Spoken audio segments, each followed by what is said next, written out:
The multi-billion-dollar machinery of Southern sports relies on a glaring contradiction. State universities and professional franchises build massive brands, fill stadiums, and generate unprecedented revenue off the sweat and brilliance of black athletes, while the legislative bodies in those same states actively systematically dismantle black political power. From aggressive gerrymandering that dilutes black voting blocks to laws restricting ballot access, the message from Southern statehouses is unmistakable.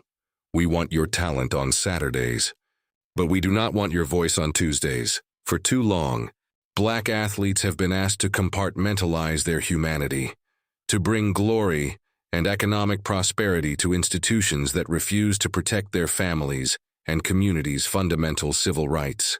It is time to end this compromise. Black athletes should collectively leverage their unmatched cultural and economic power to stage a strategic athletic boycott of the South. Starving the beast, the economics of excellence, in states like Texas, Georgia, Florida, and Alabama, college football is a religion, and elite athletic talent is the currency. Black players make up a massive percentage of the rosters in the Southeastern Conference, SEC, and other major Southern athletic programs. They are the engines driving massive television contracts, luxury stadium expansions, and skyrocketing coaching salaries. When an elite 5-star recruit signs with a university, they aren't just joining a team. They are bringing millions of dollars in economic value to that state. A unified boycott would completely shift the balance of power, diverting the talent pipeline. Elite prospects can collectively bypass Southern programs, redirecting their immense talents to states and institutions that explicitly protect voting rights and actively champion civil rights. Forcing corporate accountability. Stadiums sitting empty and plummeted broadcast ratings would immediately hit the pockets of massive corporate sponsors and university donors.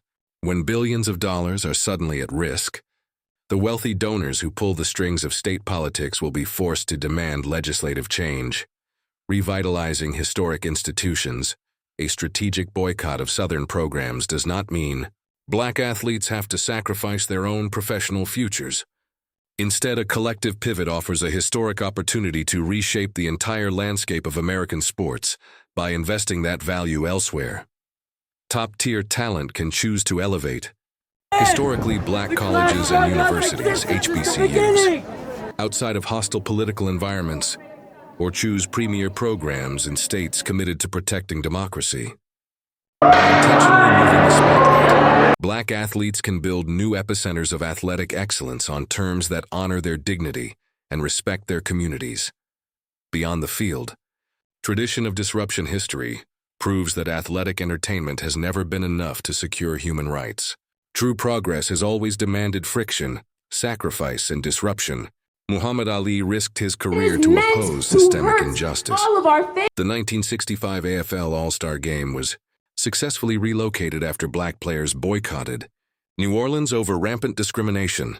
We cannot continue to entertain a public that supports policies designed to silence our families at the ballot box. The modern war on black voting. Power requires an equally modern disruptive response. Playing for states that actively suppress black political agency is no longer just a passive choice. It is an unintentional endorsement of the status quo. By withholding their labor and refusing to entertain a system that acts as an adversary to their communities, black athletes can draw an uncrossable line in the sand. True power lies in recognizing that the game cannot continue if the players refuse to take the field.